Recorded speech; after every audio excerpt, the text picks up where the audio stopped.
You're listening to the Archaic Drum podcast, in-depth conversations with great visionaries and free thinkers of today. Beat by beat, evolving self and society through ancient wisdom and emerging paradigms, with your host, James Benton.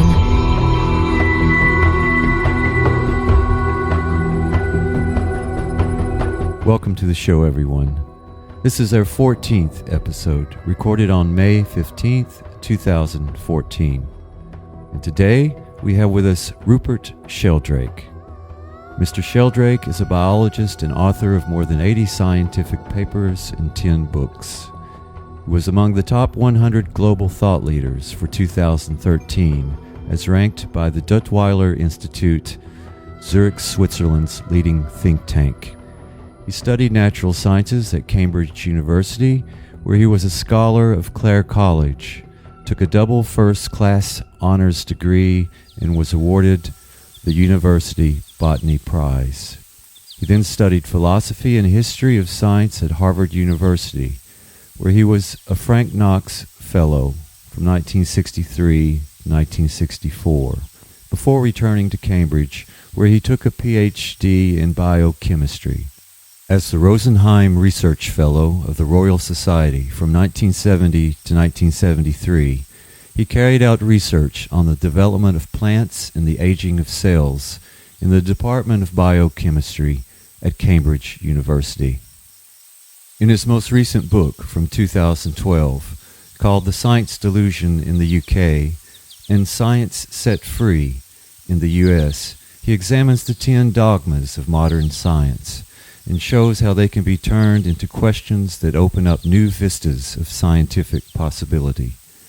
This publication received the Book of the Year Award from the British Scientific and Medical Network.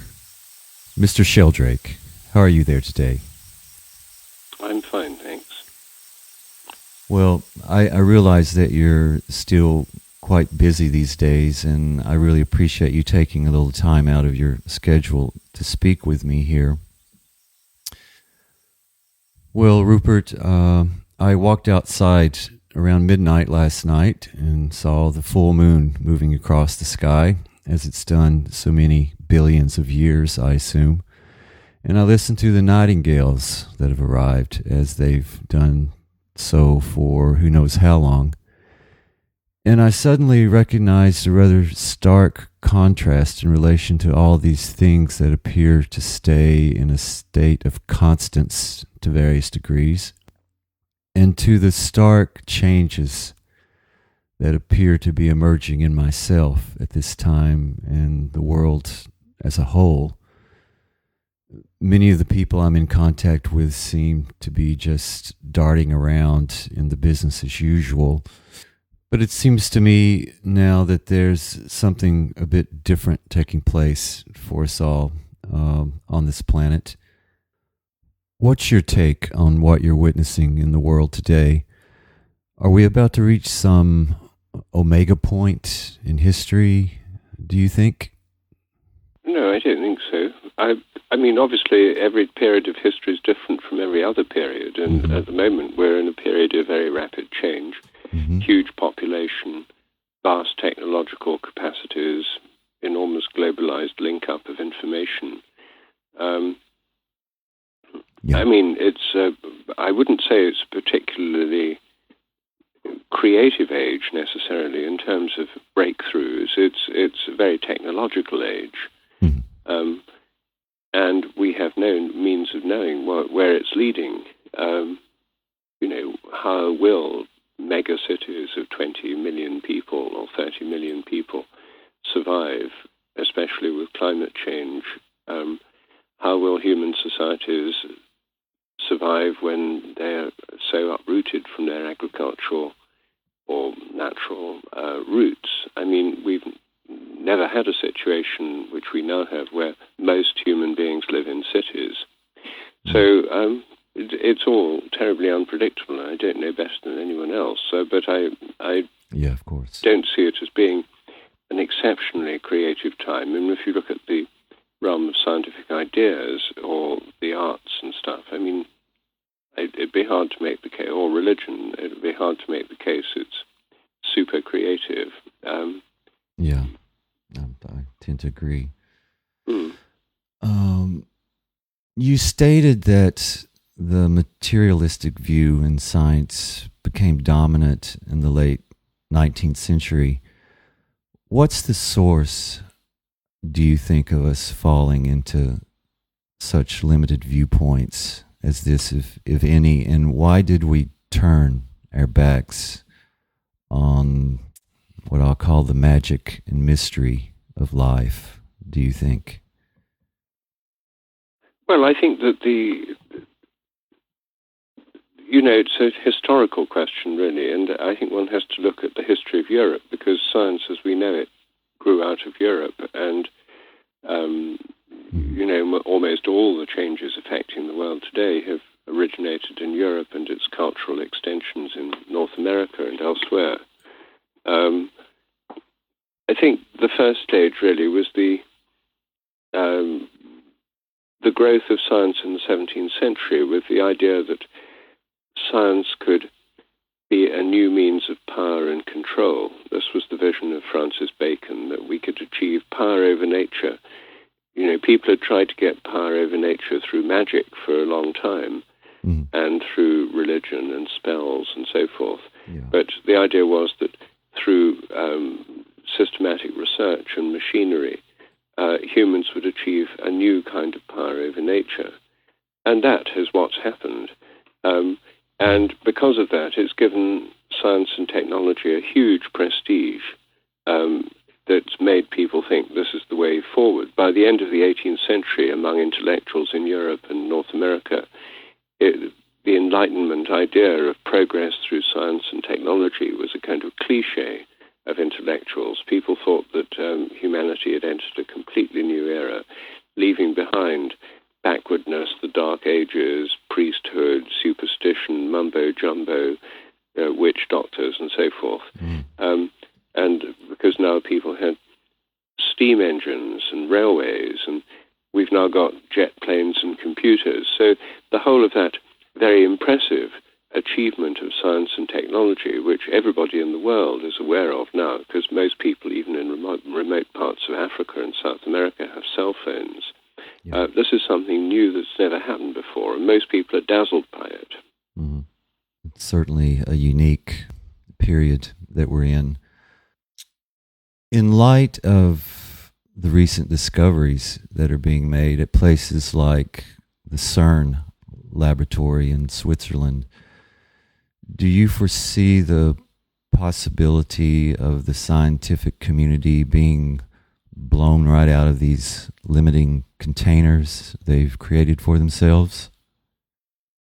Well, I don't think anything that happens at CERN will blow people right out of the containers, because what's happening there is designed to reinforce the current view of science as put forward in physics. I mean, the discovery of the Higgs boson was predicted, 30 years ago or something.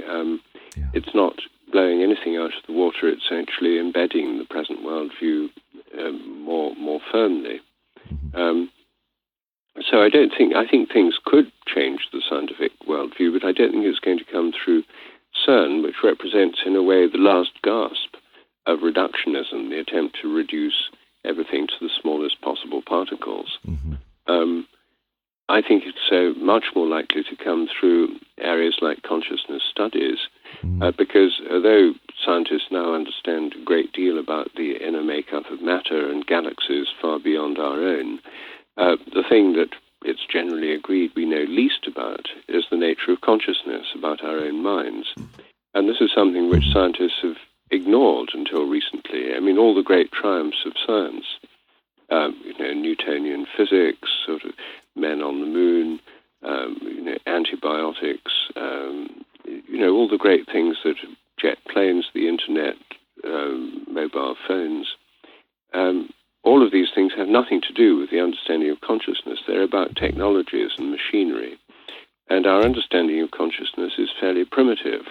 And if you look at contemporary experimental psychology in universities, there's a lot of detail about our perceptual abilities and processing times and so forth. But there's no understanding about the very fact we're conscious at all. And in fact, in the philosophy of mind, it's called the hard problem. So this is an area where science is only just beginning to open up to this huge area of consciousness, which has been the arena in which shamanism and religion and meditators and artists and visionaries have been working for millennia. And science is way behind in this area. Mm-hmm. Well, speaking of studies in consciousness, it seems as though the further we drill down into these fields of science and physics, the more immeasurable it all becomes. That what's being called for are some possibilities for some sort of direct experience of the nature of any reality that may exist. I think of the insights brought to light by the Nobel laureate, excuse me, Francis Crick, and even Terence McKenna, both of which you've collaborated with, I understand, and how they both attributed certain knowledge they'd acquired directly to their use of psychedelics. We also have some similar and no less impressive knowledge, like you said, gleaned through indigenous shamans working with plants such as ayahuasca. I just wonder if we're looking through the wrong telescope here sometimes. How do you view today the use of psychedelics as a possible tool in helping us to make sense of things, Rupert? Well, I think psychedelics can give great insights, and they're certainly a very interesting way of exploring consciousness and indeed our own experience. Mm-hmm. Whether or not this is something that can, change people's lives for the better, for me is simply an experimental question. I mean, lots of people have now taken psychedelics, and, it would be possible, it hasn't happened, but it would be possible to study the way they lead their lives. Are they wiser, better, more integrated, better functional, more creative than other people?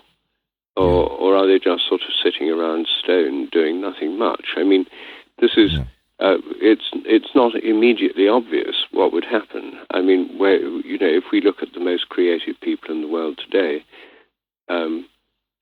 I would guess that in the arts, quite a lot of them would have taken psychedelics. In science, probably fewer. But it's not always clear. I've met people who've taken psychedelics who are not particularly interesting to talk to and who don't seem to have any enhanced life skills. And I've met others who are amazingly interesting to talk to, like Terence McKenna, who have who'd had great visionary experiences. So it's not obvious to me that there are transferable insights from the world of psychedelics. I think that they can open people to a kind of spiritual realm. And I think when psychedelics are combined with a kind of religious or cultural discipline, they can be very helpful. And after all, in shamanic societies, they're not taken just for tripping. They're taken because they're healing or visionary or to do with the larger culture. They're part of something else. They're not just a kind of individual tripping experience. And I think in the modern world, there are, like the Native American church with peyote and like Santo Daime or Peruvian shamans with ayahuasca. They're in a context which can give people a framework. I don't know whether sort of teenagers tripping on acid or mushrooms with no framework, with no cultural guidance particularly, whether that's doing them more good or more harm, I just don't know. I mean, I think in many cases it opens people up and has opens them to other things. But it's not, I don't think there's a simple tick the box, yes or no kind of answer to this one. Yes, it does seem that there needs to be a certain foundation and intention in place before we can get very far with these things. I was watching last night a presentation that you, Terence McKenna, and Ralph Abraham gave at Esalen around 20 years ago. Yes. And I was blown away even more than I was the first time I watched it some years ago. You spoke there of the unified conception of energy, and you said that energy in some sense is the principle of change. The more of it exists, the more change that can take place. If that's the case, in light of the vast changes we see taking place at the moment, what could we say, if anything, about what's occurring energetically at this time? Well, I mean, at the most obvious scientific, technological level, there's more energy being used today than ever before, literally, in the case of the mining of fossil fuels. I mean, take away fossil fuels and the industrial age would collapse. The 19th century industrial revolution in Britain and Europe was steam-powered. It was based on coal. Mm-hmm. And the modern industrial age is largely oil-powered, oil and gas-powered.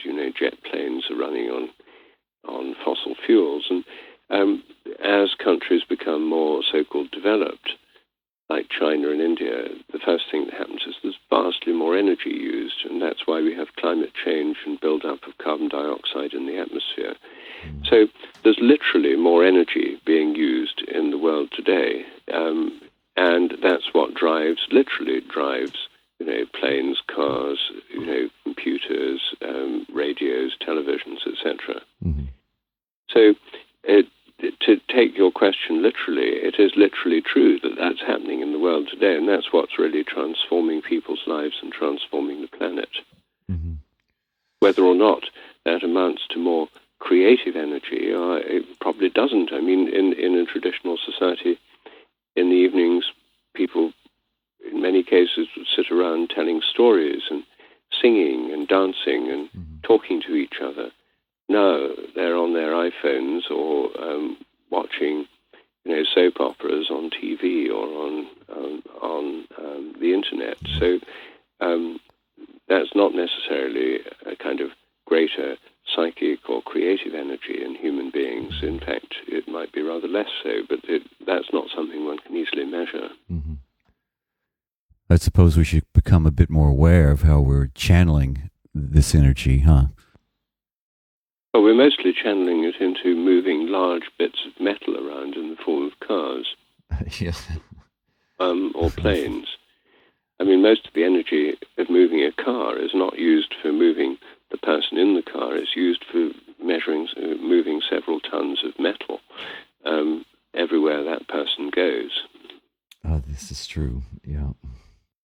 It's a mystery to each of us at this point, I realize, but I've thought a bit about what the repercussions might be if and when we do come to the understanding of what dark matter is, which presumably makes up around 80% of the entire universe, doesn't it? Well, dark matter and dark energy together make up about 95%. Dark matter is about 30%, and dark energy is about whatever the rest is. I mean, regular matter and energy is only about 4%, according to current assumptions and theories. Mm-hmm. I'm not sure how much. The thing is that dark matter, we don't know what it is, and actually, it's postulated by physicists to make their equations balance. As I show in my book, Science Set Free, the dark matter is made up by physicists in order to explain the way galaxies work. Mm-hmm. Now, it's possible that if galaxies work in some way that physicists haven't thought of, assuming dark matters there may not be necessary. So dark matter's as it were, invented to balance the books of physics equations on the assumption that galaxies operate through gravitation primarily. If galaxies are organized in some other way, and there are some people who think they may be primarily organized through electromagnetic forces, through vast electrical and magnetic fields, then the dark matter may be a completely unnecessary hypothesis. So it could all evaporate. At the moment, it's, in a sense, a measure of our own ignorance about the universe. Mm-hmm. Yeah, so much mystery out there. Why do you think your TED Talk was suppressed by TED? Did you cross a line for the scientific establishment, Rupert? Well, I mean, TED tried to suppress it, and then they had to give up. I mean, It hasn't actually been suppressed. I mean, the talk I gave at a TEDx event in London was put up on the normal TEDx website. It had about 35,000 views. And then it was taken down by TED from the normal website following protests by militant atheist bloggers in the US, particularly Jerry Coyne and P.Z. Myers, who objected to me saying that science was dogmatic and that there was, that some of the foundations of science were very questionable. They said that this was pseudoscience and that TED shouldn't have allowed me to say these things on a public platform and given me credibility for saying them. They sort of ironically proved just how dogmatic science is by reacting in that way. And I think they frightened the people running TED by pretending to speak for the science establishment. In fact, these militant atheists only really speak for a kind of scientific fundamentalist wing of science, which is, I think, a minority. But the people at TED panicked. They don't know much about science, and so they took these people's word for it, who claimed an authority they don't really have. And they removed my talk from the normal website. They then had to put it back in a kind of naughty corner of the internet, but by then the conflict went viral, and my talk was on websites all over the internet, and it's now been viewed at least 1 million times. So far from suppressing it, this thing has actually led to it being seen and known far more widely. But I think there are reasons, the reason that the TED people did this and the reason these scientific fundamentalists reacted so strongly is because for them, materialistic science has become a worldview, a belief system. And it's largely a belief system that makes them feel superior to everybody else, because everybody else believes in shamanism, animism, religion, and they think they've risen beyond all those things which the vast majority of humanity have believed in through all human history, except for the modern period. And so for them, it gives them the feeling they're vastly superior and that they represent science and reason, and everybody else represents superstition and irrationality. And this, what I was saying is that this so-called scientific worldview, the materialist worldview, is a belief system, and it's based on extremely questionable assumptions. When we question them scientifically, science opens up and becomes more scientific, more interesting. By admitting there's so much we don't know, we're capable of making more discoveries, and science gets a new lease of life. But by pretending we already know all the answers in principle, which is the belief of the scientific fundamentalists, we're actually stultifying science. That was my argument in a nutshell. And they didn't like it because it challenged a very deep-seated belief system, the materialist worldview, which is one that's shared by most people who are militant atheists. And militant atheists are usually people whose what's in it for them is a feeling of enormous superiority. They think they somehow have risen above the superstition in which the rest of humanity has been bogged down through the whole of human history and prehistory. That they're somehow superior to all that, superior to organized religions like Christianity, Buddhism, Islam, etc., and superior, especially superior, to primitive belief systems in animistic societies as represented by by shamanism, which from their point of view is just mumbo-jumbo. Mm-hmm.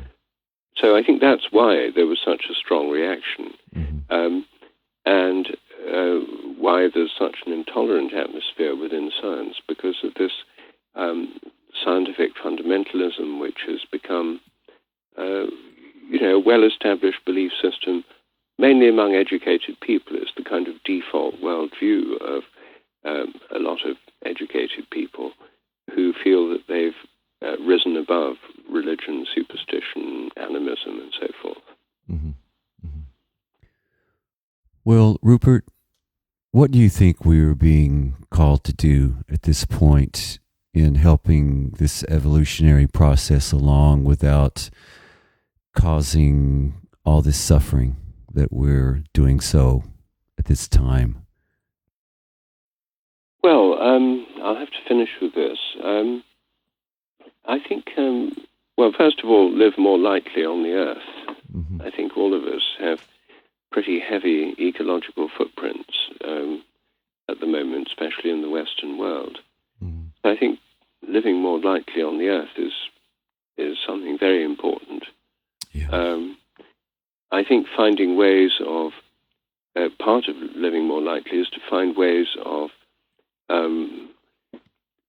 relating to the world we live in a positive way that's more life-sustaining and fulfilling. Mm-hmm. I mean, if we were able to enjoy the enormous riches of the environment wherever we live, I live in London. I live next to Hampstead Heath, which is a 1,000-acre open space. Mm-hmm. I walk there most days. And for me, I just love looking at plants, and I love being in the natural world. And if, insofar as I can enjoy being where I am, relate to the natural world where I am, I think it's healthier to be like that. And it also is a way of living more lightly on the earth. I do it by walking. I'm not emitting any fossil fuels by walking on the heath. By being engaged with the natural world, I'm not causing huge amounts of energy emissions from internet search engines or YouTube engines or whatever. So I think living more lightly involves living more lightly psychologically, being able to be satisfied with what we have. And that is something that all religious traditions have taught, being grateful for what one has. Yeah. Is on the whole psychologically healthier, and it's certainly less destructive to the environment and to other people. Absolutely. Than wanting all the time things that one hasn't got. So it's partly shifts in attitude, and many of these shifts are things that have been taught by traditional societies and religions over the centuries, and I think we have to rediscover a lot of this lost wisdom, because science has technologies to offer us. It has a great deal of information to offer us, but it doesn't have much wisdom to offer us. It's usually employed in the service of defense industries and corporations and governments for purposes of impressing others for consumption and so forth. Mm-hmm. So I think it's a matter of rediscovering how to live more lightly on the earth and rediscovering the wisdom to live in a saner and more healthy way that just doesn't destroy the world around us. And I think that would also be a more creative way to live. I think we'd understand more about our own minds and about nature if we did that, and be less needy and less destructive. Mm-hmm. Rupert Sheldrake, thanks so much for taking the time to speak with me here today. I see that you're giving presentations in Europe, Canada, and the States this year. Is that correct? Yes, I'm giving presentations on my schedule in my website, sheldrake.org. There are lists of those. All the details. I'm teaching in Canada at Hollyhock, which is a beautiful learning center on Cortes Island, BC. I'm teaching at Esalen in California, and doing various things in England and elsewhere in Europe. Any other books in the oven? No. The main one at the moment is still my most recent one, Science Set Free, and in a way that sort of summarizes a lot of the basic themes I've been working on for many years. I'm, of course, engaged in lots of ongoing research and discussions, and one of the things I've been doing is having a series of dialogues, some of which are online on my website, with Matthew Fox recently. I've just done some filmed dialogues with Deepak Chopra. I've done some with Mark Vernon, who's a friend here in England. So that's one of the ways I'm working, but I'm also doing a whole lot of experiments on the powers of the mind, and anyone who wants to do those themselves can do some of the online experiments through logging onto them through my website, sheldrake.org. It's www.sheldrake.org. I'll post that on my website. Thanks so much again, Rupert, and all the best to you there. Thank you. Well, all the best to you, and keep up the good work. Thank you so much. Okay. Bye for now, then. Bye, Rupert. We are able to continue these conversations through your generous contributions. If you've enjoyed this dialogue or any of our other conversations, please consider making a donation on our podcast page at www.archaicdrum.com. Thanks so much. If you'd like to join us for upcoming episodes of the Archaic Drum podcast or receive updates on our website content in general, you can go to www.archaicdrum.com and sign our mailing list. We're also to be found on Facebook, Twitter, and Google+. Thanks so much again for joining us for the Archaic Drum podcast.